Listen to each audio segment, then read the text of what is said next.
a thorn in our side, or is there more to it? There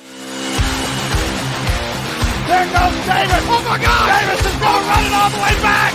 Auburn's going to win the football game. Hello, and welcome to this episode of War Eagle Weekly. How are we doing, Josh? It's been a somber weekend. But, growing up means that I can't let these games affect me the way they used to in my earlier 20s. Oh, my gosh. Yeah. No, I came home that night, and I hadn't seen my kids all day because I was at work and had to watch the game from work. And having to come home and see the kids and my wife and just try to be cool without taking my anger out on them. It's a difficult adult thing to do, but we got to do it. And hey, there's a reason why we talk about recording this episode on Monday mornings after games rather than recording Saturday night or even Sunday morning. Because so much emotion. Our text thread, man, got salty. We got crazy. It was not good. So let's dive into it. First off, thank you for subscribing. Thank you for watching. You guys are awesome. Yes. We've loved all the support we've gotten. Continue, share this with your friends.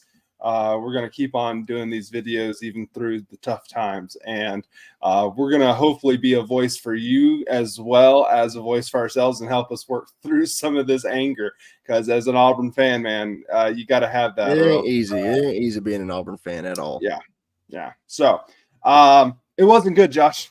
It wasn't good. Right from the start, it looked like 2023 had reared its ugly head again. And man, it just felt like last year's game in the first half, for sure, in the first half. Yes, absolutely. I mean, it was just a friggin' slugfest. It was a slow burner. I mean, everything that could go wrong for Auburn did go wrong. I first want to say, we're going to get to the obvious here in a second. Yeah, my first critique of the freaking game is DJ Durkin. What the hell was he doing on defense the first half of the game? Rushing 3 defenders 87% of the time. I don't have the exact number. I know we rushed a few more than 3 a couple of times in the first half. Our first sack didn't come until the fourth quarter, Cameron. Yeah. So I clock back to back. What the hell was he doing? Only rushing 3, making this guy look like the Heisman front runner. He was 100% before, I think it was like 3 or 4 minutes left in the second quarter. This was bull crap. Yeah. I think so. So we're not going to be bashing Thorne completely. We're gonna talk poorly about him. But what I was gonna say is we're not like putting this all on him. I'm not putting this all on the team. This is a collective thing that happened. I think as far as the first half goes, I think all the coaches thought, hey, let's hold some stuff back. Cal is Cal. We saw them on the film. They don't look great. And they must have thought that Cal, had everything they were going to do against UC Davis. They thought that was who the Cal team was going to be. And so they're like, let's just keep everything vanilla. Let's not show anything. Let's not get exotic. Let's not game plan like we really should. And it kind of showed. That's what it looked like. It looked like they went into this game saying, hey, we're going to keep a lot of our cards in our back pocket. We're still going to have receivers running, straight routes. We're not going to do anything crazy. And we're just going to let our talent and our athletes win this game for us. When is this coaching staff? And again, we don't have any inside information, so we don't know if this is 100% what it is. But when are coaches going to start game planning and actually knowing what is going on in a game? Because it's the second year that we've seen this happen to where it looks like they just do not look like they know what they're doing.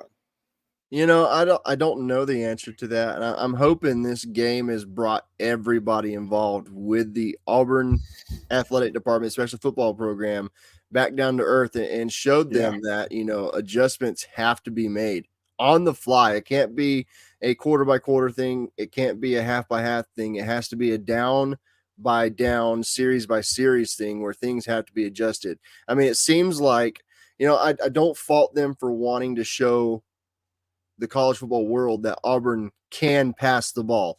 Yeah. I don't think it's a bad thing because that was a huge thing last year where Auburn can't pass the damn ball.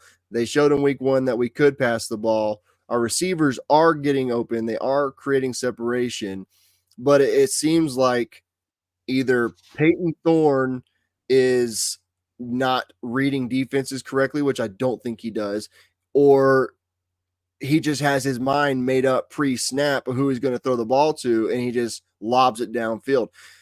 Because again, like you said, there were guys getting open in our little pre-recording conference that we had. There were guys getting open. He just was not seeing them and decided to just throw it to whoever he wanted to pre-snap. It could be offensive scheme. I don't know.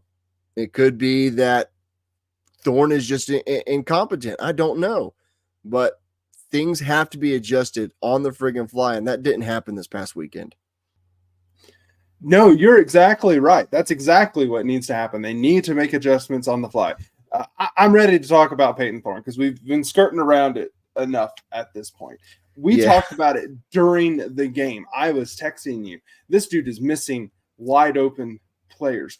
When things were good, that first quarter and a little bit of the second quarter, he was under pressure, but he still made some good reads. He was still putting the ball where it needed to go. He still didn't look like last year's Peyton Thorne. As the second quarter we moved on and he started getting more and more pressure in his face, he started looking like old Peyton Thorne. So leading up to SEC Media Days, I told you I wanted to see some fire from this guy. I didn't want to see the cool, calm, collected Peyton Thorne. I wanted to see somebody that was pissed off at the world and was ready to show everybody that he was it. Well, guess what? I figured out what Peyton Thorne is. Peyton Thorne is cool, calm, and collected out on the outside, but inside he's just like a little toddler screaming his head off, saying, "Oh, I don't know what's going on. What am I doing?" And he can't figure it out. As soon as he starts getting pressure, he takes his eyes off of the receivers. He starts making bad calls. He starts forcing the ball.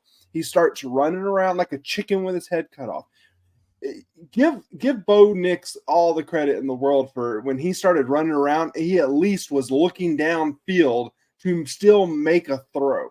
Peyton Thorne, as soon as he starts moving around, it's either going to be a bad throw downfield or he's going to take off and run. That's just what it is. And again, he looks cool, calm, and collected right there, but he is definitely not. He just looked like a deer in the headlights as the game went on and was blatantly missing wide open guys.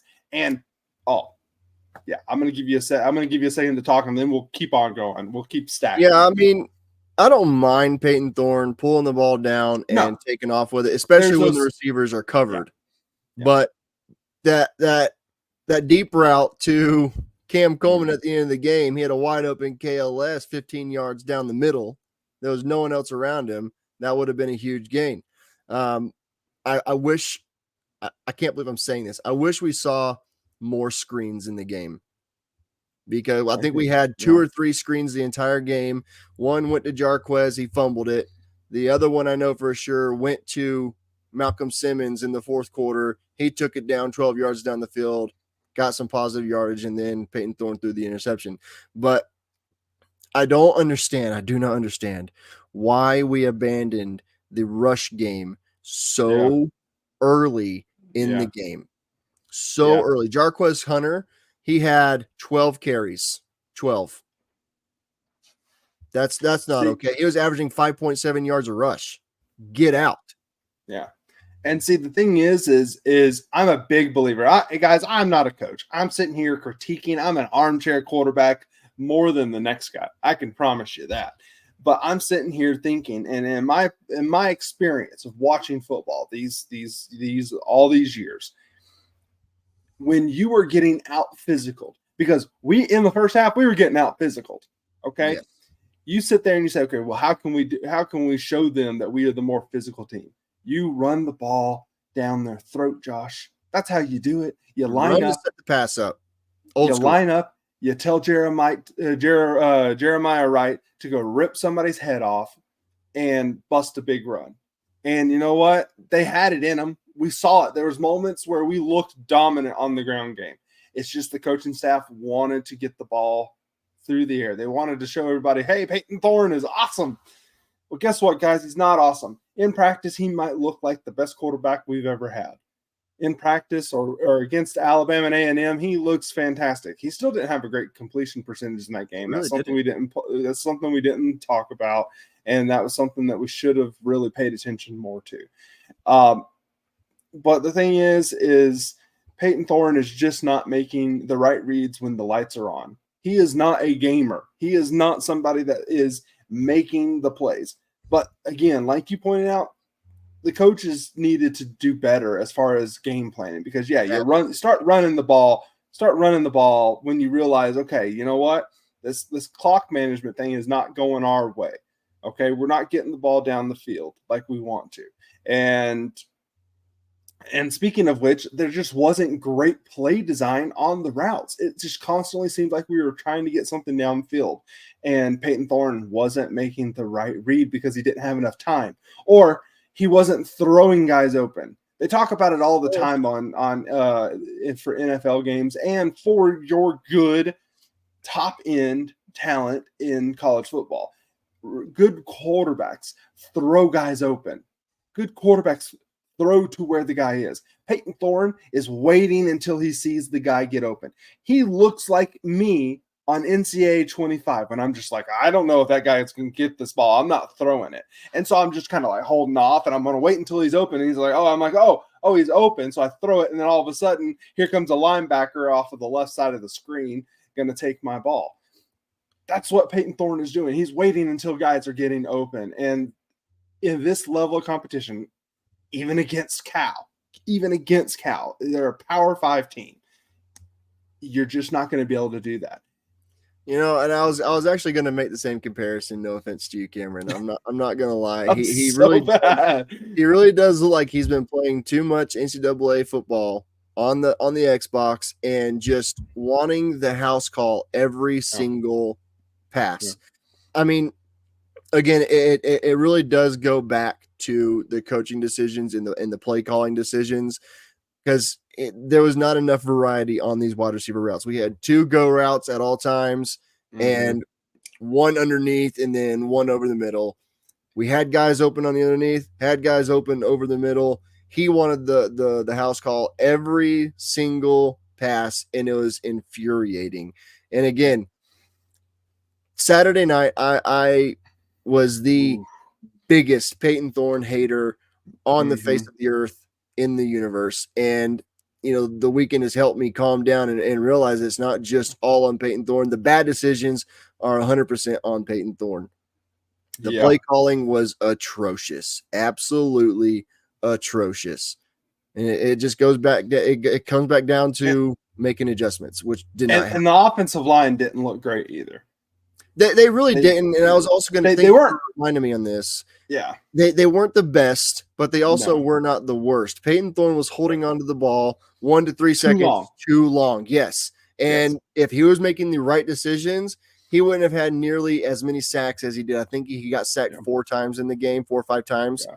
Regardless, you're going to get pressure. You're going to get hit in the mouth. Make the right decision. Okay, so yeah, we were before we started recording, we were talking about the Aaron Murray YouTube video where he breaks down film. Shout out to Aaron Murray. Check out this video. It's just a great video.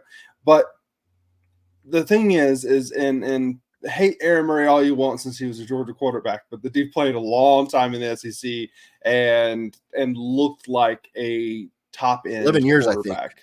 I think. That's what it felt like. It freaking felt like that. But Aaron Murray is watching this video, and the title of the video is just absolutely dog shit terrible. So I don't know if there's a longer version out there, but it's talking about how Peyton Thorne is not completely to blame for this, which again, he's not. But half of the video, at least half, there's more than half, he's sitting there and he's like, he's watching game film and he's pausing. He's like, you throw it here. The ball should be out of your hand here. This guy is getting open. And he's the one that I got the idea about him throwing in once the guy is open. He's like in the SEC, in college football, you need to be making this throw when your guy is making the break, when he's getting to get open. And he's throwing it at the end of the route. He's throwing it at the end of the route, exactly. And when you throw it at the end of the route, you give the other team tons of time to make that decision, to come down and crash.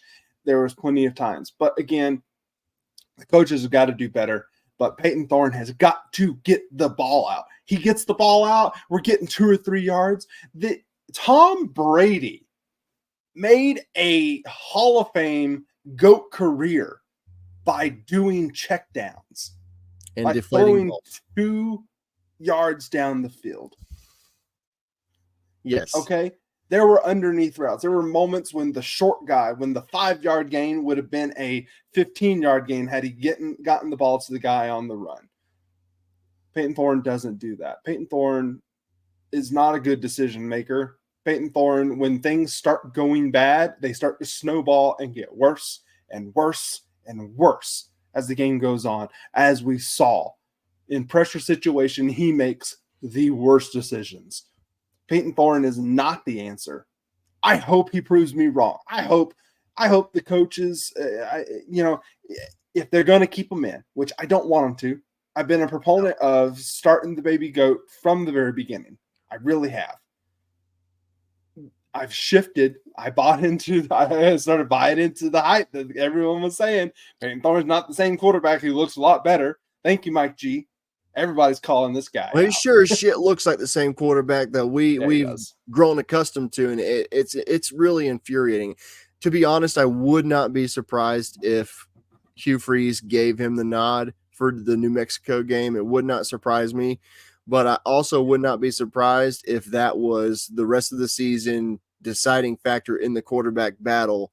I kind of would expect to see Hank Brown and Peyton Thorne splitting reps in that game, which I would be okay with, to be honest with you. But I don't like splitting. I don't like it either. But when you have this big of a question mark between a guy that has very, very limited college experience compared to a guy that has 4 freaking years in college, it really is a tough decision. But one obviously makes bad decisions. The other one is still an unknown. There's got to be a way that Hugh Freeze can see some sort of live action to compare the two in game. And I would imagine that New Mexico would be the perfect time to do that, because, I mean, I don't think New Mexico is going to be a cakewalk. I really don't, not at this point. But I'm also confident that this is going to give him a better idea of who's going to be able to be the captain on offense and lead the team to actually winning games and not turning the ball over 4 times from one player. Yeah. And the thing is I get all that stuff with Hank Brown, but the thing is, man, like you pointed out, Peyton Thorne is a 4th-year quarterback in big boy football. He didn't come up from Georgia State or something like that. Big boy football, his 4th year. He is who we thought he was. That's it. Hugh Freeze gets a lot more leeway, not only from this fan, but I guarantee you from most of the fan base. If he puts in Hank Brown, and Hank Brown is making the same mistakes Peyton Thorne is making, or Hank Brown is making more mistakes as Peyton Thorne was making. Okay? Because the guy is young and he just feels like he's going to go out there and rip it.